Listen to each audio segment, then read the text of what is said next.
कि यहाँ से अमाउंट फाइंड आउट करेंगे, देन कंपाउंड अमाउंट आ जाएगा, अमाउंट में से प्रिंसिपल माइनस किया तो हमें क्या मिल जाएगा, कंपाउंड इंटरेस्ट। अगर डायरेक्ट कंपाउंड इंटरेस्ट के लिए formula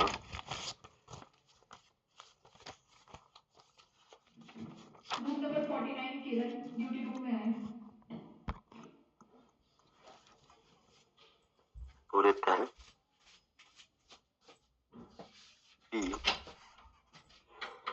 1 plus R upon 100 minus 1 और यहाँ पे टाइम t। डायरेक्ट फॉर्मूला रहेगा हमारे पास, पर एक जो मेरे पास कैलकुलेशन है थोड़ी सी कॉम्प्लिकेटेड होती है रहना, ठीक है। ये वाली जो है कैलकुलेशन, तो जो सबसे बेस्ट अगर अकॉर्डिंग टू फॉर्मूला चले तो जो ए है पहले फाइंड आउट कर लो हमारे पास क्या, अमाउंट को फाइंड आउट कर लो, देन ए फॉर्मूले कब है हमारे पास, जब क्या हमारे पास अगर बोल रहा हो interest is compounded annually,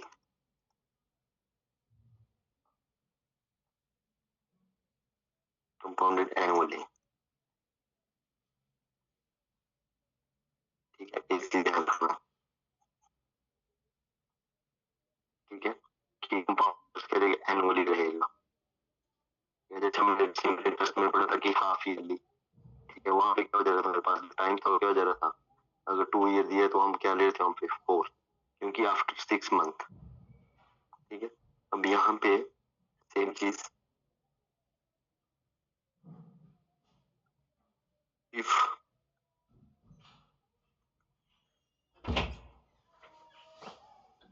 interest is compounded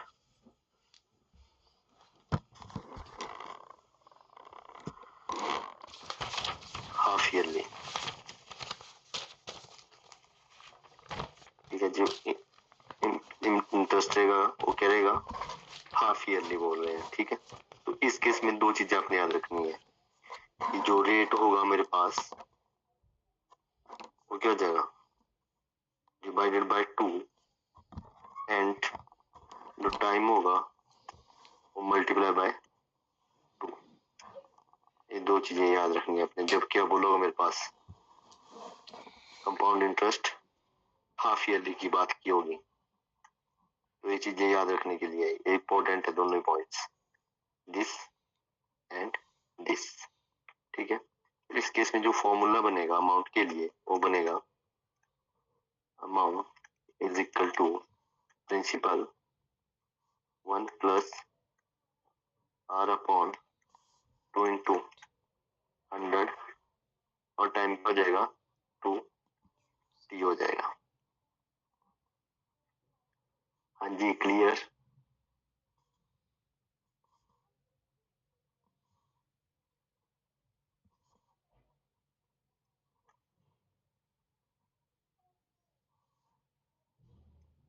if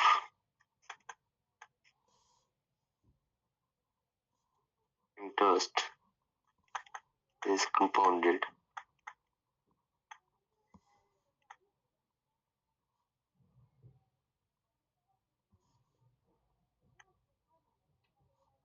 quarterly,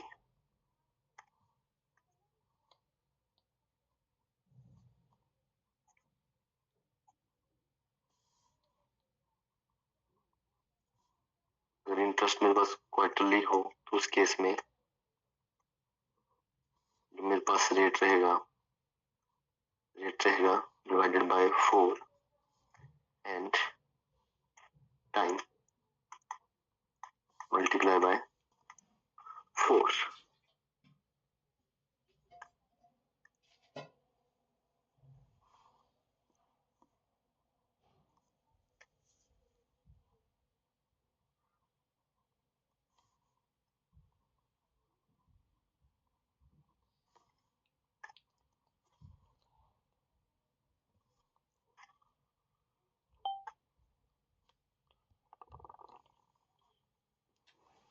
जो अमाउंट फॉर्मूला बनेगा अमाउंट इज इक्वल टू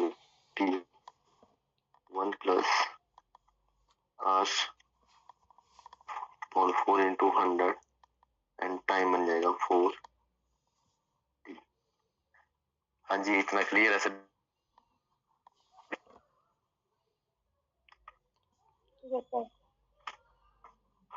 बस इसका ध्यान रखना आपने, जब क्वार्टरली, क्वार्टरली का मतलब क्या होता है, आफ्टर 3 मंथ्स पे करना पड़ेगा उसको। अगर 1 ईयर की बात तो आफ्टर कितना 3 मंथ्स के बाद पे करना पड़ेगा उसको। एक 1 ईयर में 4 टाइम्स उसको पे करना पड़ेगा। क्वार्टरली का मतलब क्या होगा 1/4, तो मतलब 4 टाइम्स पे करना पड़ेगा उसको।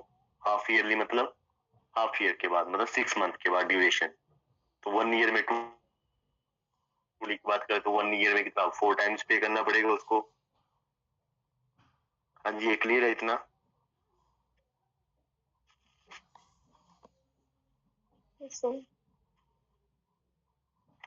ठीक है, क्वेश्चंस पे आते हैं। तो फॉर्मूलाज थे जो इंपॉर्टेंट फॉर्मूलाज हमारे पास यूज होंगे। अगर हम क्वेश्चंस की बात करें तो सिंपल क्वेश्चन लेते हैं समझने के लिए।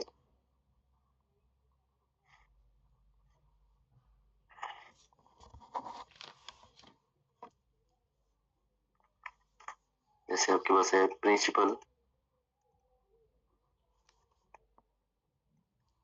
₹800, 8%, 10% पर एनम,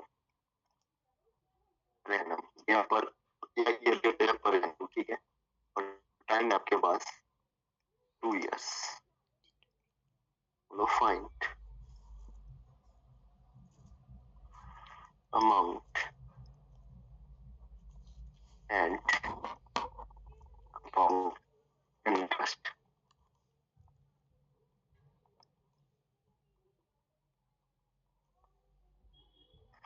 इसको शुरू देते हैं, करते हैं इसको सॉल्व।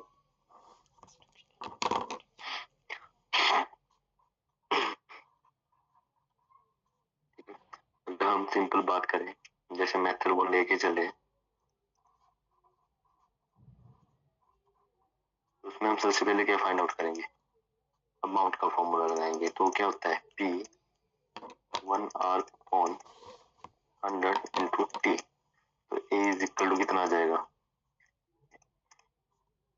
1 + 10/100 टाइम है 2 year. This cancel 800 10 into 1 + 1 11/10 square. 800 into 11/10 into 11/10, this cancel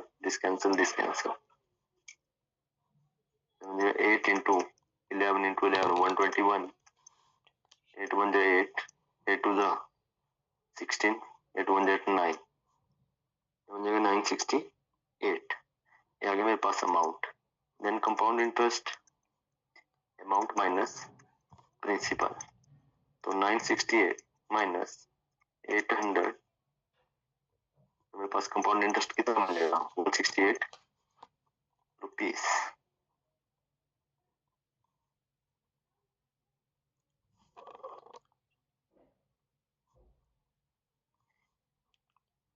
हाँ जी, क्लियर?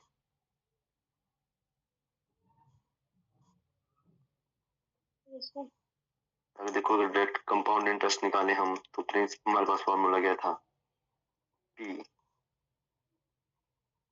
1 + R/100 T minus 1। यहाँ से कंपाउंड इंटरेस्ट मेरे पास 800 into 1 + 10/100 2 minus 1। CI is equal to 800 into मिलेगा 121/100। This cancel -1। नहीं,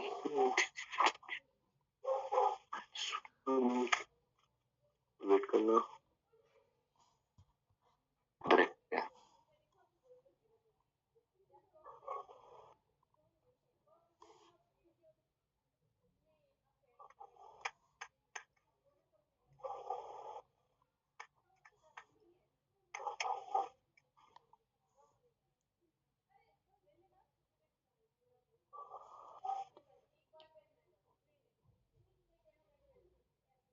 बाहर था, ब्रैकेट के बाहर है principal.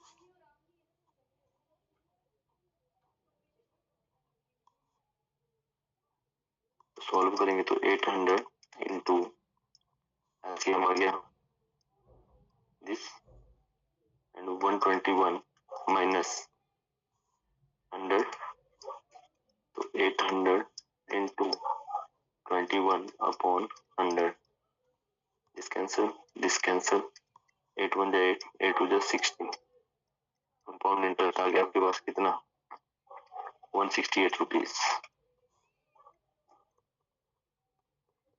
Then amount find out करना तो क्या हो जाएगा प्रिंसिपल प्लस कंपाउंड इंटरेस्ट तो अमाउंट हो जाएगा रुपीज 968। हाँ जी क्लियर।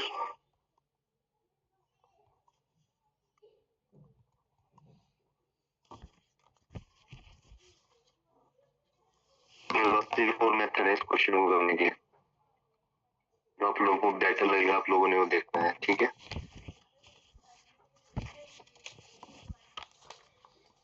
नेक्स्ट मेथड है हमारे पास सक्सेसिव मेथड, जो हम रेट परसेंट से करते हैं।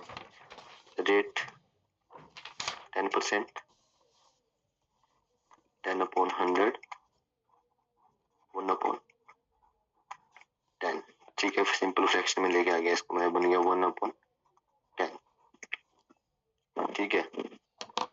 अब एक चीज जो मेरे पास बेस में वैल्यू रहेगी वो रहेगी प्रिंसिपल की वैल्यू, इसकी प्रिंसिपल, और जो ए रहेगा ये रहेगा इंटरेस्ट, ठीक है।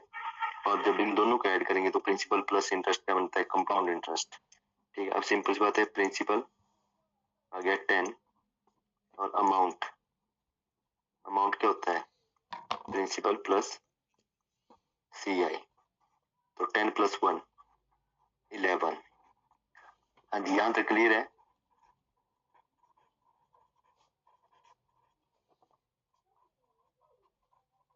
यहाँ तक क्लियर है सभी को।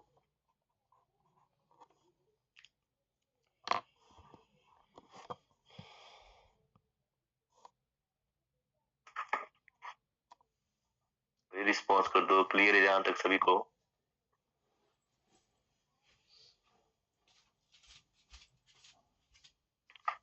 Yes sir. ठीक है। अब देखो एक चीज यहाँ पे जो समझने वाली है, हमारे पास टाइम कितना दिया है यहाँ पे, टाइम दिया है 2 ईयर और प्रिंसिपल दिया है 800 रुपीज, ठीक है। अब देखो ए हुआ मेरे पास फर्स्ट ईयर के लिए, सेकेंड ईयर के लिए सेम 10 11, ठीक है। 2 ईयर की बात हुई है, 2 ईयर्स हो गए, इनको मल्टीप्लाई कर लो, ये बन जाएगा 100, ये बन जाएगा 121। इस 100 की वैल्यू हमें प्रिंसिपल की कितनी है 8, तो इसको मल्टीप्लाई बाय किससे करेंगे 8 से, और सेम मल्टीप्लाई किससे करेंगे 8 से, तो बन जाएगा 968। और ये प्रिंसिपल तो हमें गिवन था, अमाउंट आ गया हमारे पास। अब सिंपल सी बात है, जो इन दोनों का डिफरेंस है वो क्या है कंपाउंड इंटरेस्ट, कितना है 168।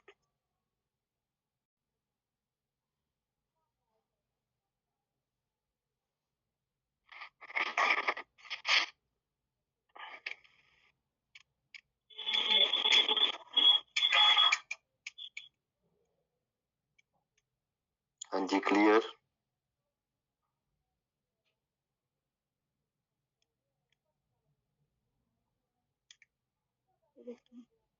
क्लियर है इतना,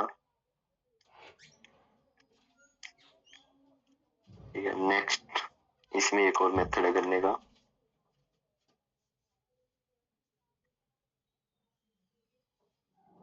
जिसको हम ट्रायंगल मेथड बोलते हैं,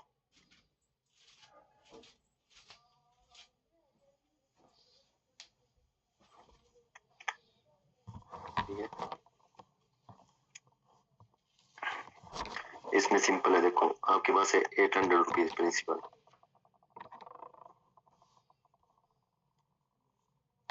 फर्स्ट ईयर सेकेंड ईयर, ठीक है।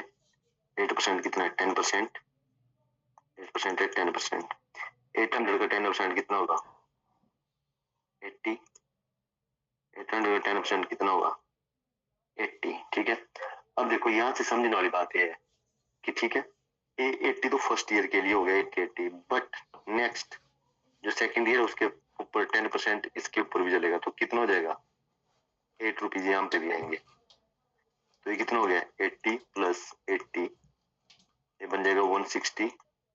देन इसमें ऐड होगा फिर से 8, तो कंपाउंड इंटरेस्ट कितना आ गया 168।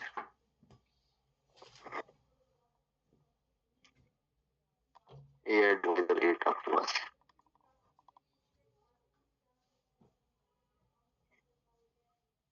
हाँ जी क्लियर।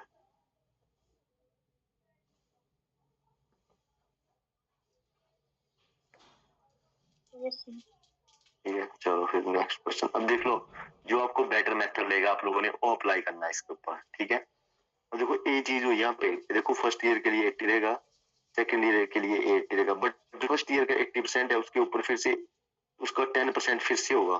ठीक है, उसका 10% फिर से होगा क्योंकि वो सेकंड ईयर में भी जुड़ रहा है ना जाके। अगर हम सेकंड ईयर के लिए बात करें तो वहां पे प्रिंसिपल कितना बन जा रहा है 880 रुपए बन जा रहा है प्रिंसिपल, फिर उसका 10% फिर से, उस तरीके से है question.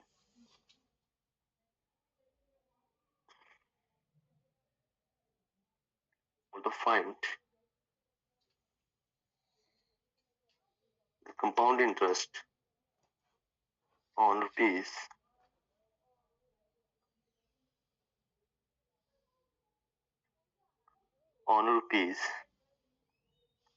8,000 at 4% per annum for 2 years compounded annually.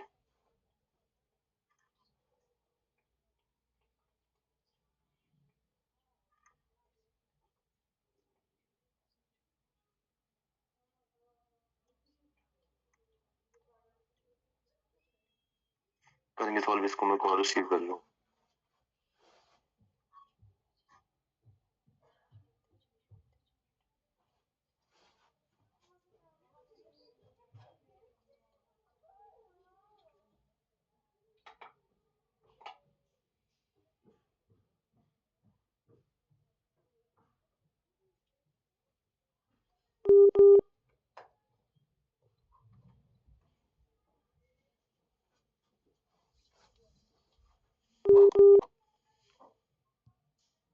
Equal to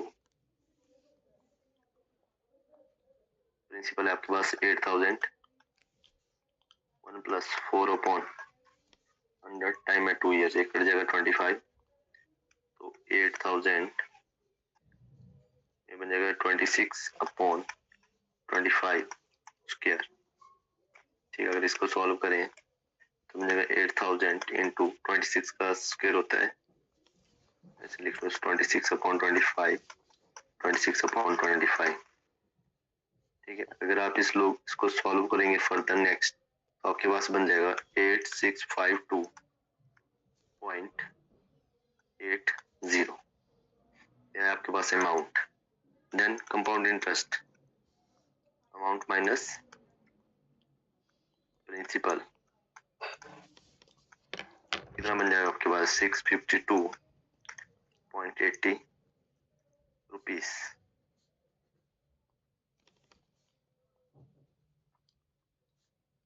हाँ जी clear.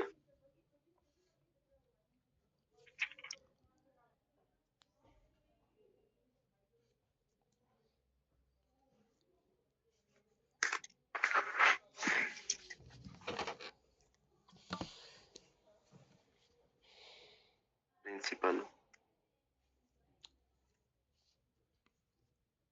Rupees 3200, rate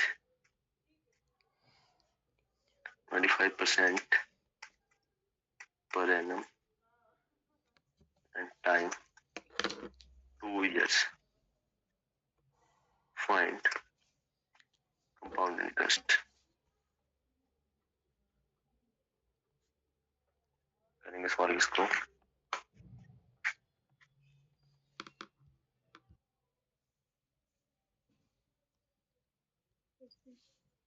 next question है आपके पास, प्रिंसिपल है 10,800 रुपीज, रेट है 16.3% पर एनम, टाइम है आपके पास 2 ईयर्स। देखो जो फ्रैक्शनल मेथड है ये ऐसे क्वेश्चंस पे एप्लीकेबल होगा जहाँ पे आपको क्या फ्रैक्शन थोड़ा दिया हुआ है, जैसे मिक्स फ्रैक्शन दिया है, ठीक है, तो मिक्स फ्रैक्शन को चेंज करोगे इसमें सिंपल फ्रैक्शन में ले आओ पहले,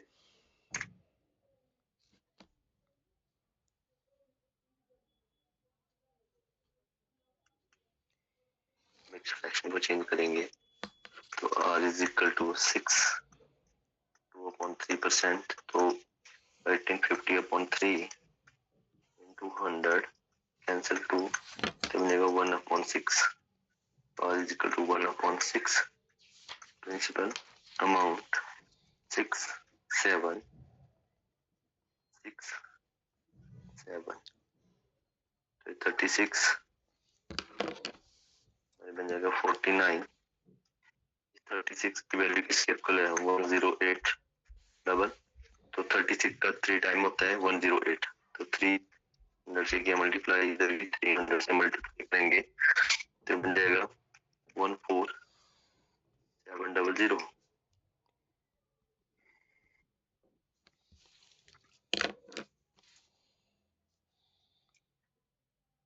ठीक है, तो इन दोनों के बीच का डिफरेंस क्या रहेगा मेरे पास, अमाउंट माइनस प्रिंसिपल करेंगे तो क्या बन जाएगा 3900 रुपीज। कंपाउंड इंटरेस्ट कितना आ गया मेरे पास 3900,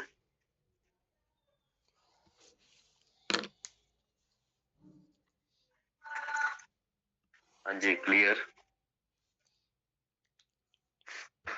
मैं कुछ क्वेश्चन शेयर करूंगा, आप लोगों ने प्रैक्टिस करनी है, ठीक है, जो भी मेथड आपको इजी लगता है सभी मेथड से प्रैक्टिस करनी है आप लोगों ने, ठीक है, 3-4 मेथड बताया।